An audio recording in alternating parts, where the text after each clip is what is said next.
हस्तिनापुर के राजा शांतनु एक दिन शिकार करते हुए गंगा नदी के तट पर पहुंचे, जहां उन्होंने एक सुंदर स्त्री को देखा। वह स्त्री देवी गंगा थी, जिन्होंने मानव रूप धारण किया था। शांतनु उनके प्रेम में पड़ गए और उनसे विवाह का प्रस्ताव रखा। गंगा इस शर्त पर विवाह के लिए तैयार हो गई कि शांतनु कभी भी उनसे उनके किसी भी कार्य के बारे में सवाल नहीं करेंगे, और जिस दिन उन्होंने ऐसा किया, वह उन्हें छोड़कर चली जाएंगी।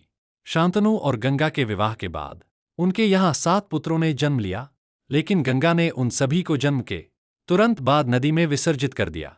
शांतनु अपने वचन से बंधे हुए चुपचाप यह दुख सहते रहे। जब उनके 8वें पुत्र ने जन्म लिया, तो शांतनु से रहा नहीं गया और उन्होंने गंगा को रोक लिया। अपने वचन के टूटने पर गंगा ने अपनी पहचान बताई और कहा कि उनके पुत्र वासु थे, जिन्हें एक श्राप के कारण पृथ्वी पर जन्म लेना पड़ा था। उन्होंने शांतनु को बताया कि वह उनके 8वें पुत्र देवव्रत को अपने साथ ले जा रही है और उसे एक योग्य राजकुमार के रूप में पालेंगी। गंगा ने देवव्रत को देवलोक ले जाकर उनका पालन पोषण किया। उन्होंने महर्षि वशिष्ठ और अन्य महान गुरुओं से वेदों, शास्त्रों और युद्ध कला की शिक्षा प्राप्त की। देवव्रत ने शुक्राचार्य से भी ज्ञान प्राप्त किया और अपनी असाधारण बुद्धि और कौशल के साथ वह जल्दी ही सभी कलाओं में निपुण हो गए। अपनी शिक्षा को और आगे बढ़ाते हुए देवव्रत भगवान विष्णु के 6ठे अवतार महान योद्धा ऋषि परशुराम के शिष्य बने। परशुराम ने देवव्रत को दिव्य हथियारों का ज्ञान और युद्ध की उन्नत रणनीतियां सिखाई। उनके मार्गदर्शन में देवव्रत एक अजेय योद्धा बन गए। देवव्रत के जाने के बाद राजा शांतनु अकेले और दुखी रहने लगे। एक दिन उन्होंने एक मछुआरे की बेटी सत्यवती को देखा और उसके सौंदर्य पर मोहित हो गए। शांतनु ने सत्यवती के पिता से उसका हाथ मांगा। सत्यवती के पिता ने इस शर्त पर विवाह के लिए सहमति दी कि सत्यवती के पुत्र ही हस्तिनापुर के सिंहासन पर बैठेंगे। शांतनु यह शर्त स्वीकार नहीं कर सके, क्योंकि सिंहासन के असली उत्तराधिकारी देवव्रत थे। वह भारी मन से महल लौट आए। जब देवव्रत ने अपने पिता के दुख का कारण जाना, तो वह तुरंत सत्यवती के पिता के पास गए। उन्होंने वचन दिया कि सत्यवती के पुत्र ही राजा बनेंगे। जब मछुआरे ने भविष्य में देवव्रत की संतान द्वारा सिंहासन पर दावा करने की चिंता व्यक्त की, तो देवव्रत ने आकाश की ओर हाथ उठाकर आजीवन ब्रह्मचर्य का पालन करने की अपनी प्रसिद्ध प्रतिज्ञा की। यह एक ऐसी भयानक प्रतिज्ञा थी कि इसने पूरे ब्रह्मांड को हिलाकर रख दिया। देवव्रत के महान त्याग और प्रतिज्ञा को देखकर आकाश में देवता प्रकट हुए और उन्होंने उन पर फूलों की वर्षा की, और उन्होंने इस असाधारण प्रतिज्ञा के लिए उनकी प्रशंसा की। उनकी इस भीषण प्रतिज्ञा के कारण देवव्रत को भीष्म नाम मिला। उनके पिता शांतनु ने उन्हें इच्छा मृत्यु का वरदान दिया, जिसका अर्थ था कि उनकी मृत्यु केवल उनकी अपनी इच्छा से ही हो सकती थी। भीष्म हस्तिनापुर के संरक्षक बन गए। उन्होंने अपने सौतेले भाइयों चित्रांगद और विचित्रवीर्य और बाद में उनके पुत्रों पांडवों और कौरवों के लिए एक मार्गदर्शक और संरक्षक के रूप में कार्य किया। हस्तिनापुर का भव्य राजमहल उनके ज्ञान और पराक्रम के साए में फलता फूलता रहा। भीष्म ने पांडवों और कौरवों दोनों को एक समान रूप से शिक्षा प्रशिक्षण दिया। उन्होंने उन्हें धर्म, राजनैतिक और युद्ध कला के सिद्धांतों को सिखाया, इस उम्मीद में कि वे योग्य शासक बनेंगे। बचपन में कौरव और पांडव शाही बगीचों में एक साथ खेलते थे। प्रतिस्पर्धा और भाईचारे के क्षण थे, लेकिन भीतर ही भीतर तनाव भी पनप रहा था। कौरवों में सबसे बड़े दुर्योधन थे, जिनके मन में पांडवों, विशेषकर भीम और अर्जुन के प्रति गहरी ईर्ष्या और घृणा थी।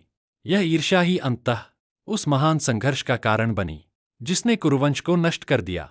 कौरवों और पांडवों के बीच का विवाद अंततः कुरुक्षेत्र के विशाल युद्ध के मैदान में परिणत हुआ। दोनों तरफ की विशाल सेनाएं एक दूसरे के खिलाफ खड़ी थी, जो इतिहास के सबसे विनाशकारी युद्धों में से एक के लिए तैयार थी। अपनी प्रतिज्ञा और हस्तिनापुर के सिंहासन के प्रति अपनी निष्ठा से बंधे हुए भीष्म ने कौरव सेना के सेनापति के रूप में युद्ध किया। सुनहरे कवच में सजे हुए एक बूढ़े योद्धा होकर भी एक अजेय शक्ति के रूप में खड़े थे। पांडव पक्ष में अर्जुन अपने दिव्य सारथी भगवान कृष्ण के साथ अपने रथ पर खड़े थे। कृष्ण ने युद्ध के दौरान अर्जुन का मार्गदर्शन किया और उन्हें भगवद्गीता का शाश्वत ज्ञान दिया। युद्ध के मैदान में भीष्म ने अद्वितीय पराक्रम का प्रदर्शन किया। उनके बाणों की वर्षा ने पांडव सेना में तबाही मचा दी। कोई भी योद्धा उन्हें रोकने में सक्षम नहीं था। पांडव जानते थे कि वो भीष्म को पराजित नहीं कर सकते, क्योंकि वह किसी भी पुरुष के खिलाफ नहीं हार सकते थे। कृष्ण की सलाह पर उन्होंने भीष्म के सामने शिखंडी को खड़ा कर दिया। शिखंडी अपने पिछले जन्म में अंबा थी और भीष्म ने एक महिला पर हथियार न उठाने की कसम खाई थी। शिखंडी को आमने सामने देखकर भीष्म ने अपने हथियार डाल दिए। इस क्षण का लाभ उठाते हुए अर्जुन ने शिखंडी के पीछे से भीष्म पर बाणों की वर्षा कर दी। अर्जुन के बाणों ने भीष्म के शरीर को छेद दिया, लेकिन उनका शरीर जमीन को नहीं छू सका, क्योंकि वह अनगिनत तीरों पर टिका था, जिससे तीरों की एक शैया बन गई थी। अपनी इच्छा मृत्यु के वरदान के कारण उन्होंने जीवित रहना चुना। युद्ध के दिन के अंत में कृष्ण और पांडव भीष्म के पास गए। उनका हृदय दुख और सम्मान से भरा हुआ था। तीरों की शैया पर लेटे हुए भीष्म ने युधिष्ठिर को राजा के कर्तव्य, धर्म और जीवन के दर्शन पर अगला ज्ञान दिया। वह संवाद महाभारत के शांति पर्व का एक महत्वपूर्ण हिस्सा है। भीष्म ने अपनी आत्मा को त्यागने के लिए सूर्य को उत्तरायण में आने की प्रतीक्षा की, जिसे एक शुभ समय माना जाता है। जब शुभ मुहूर्त आया तो भीष्म ने अपनी आंखें बंद कर ली और उनकी आत्मा एक दिव्य प्रकाश के रूप में उनके शरीर से निकलकर स्वर्ग की ओर चली गई। भीष्म का जीवन त्याग, निष्ठा और धर्म का एक असाधारण उदाहरण है। एक दिव्य योद्धा और एक महान आत्मा के रूप में उनकी विरासत महाभारत की कथा में और भारतीय पौराणिक कथाओं के इतिहास में हमेशा हमेशा के लिए अमर रहेंगी। अगर अमर गाथा पसंद आई हो तो लाइक, कमेंट और शेयर करें।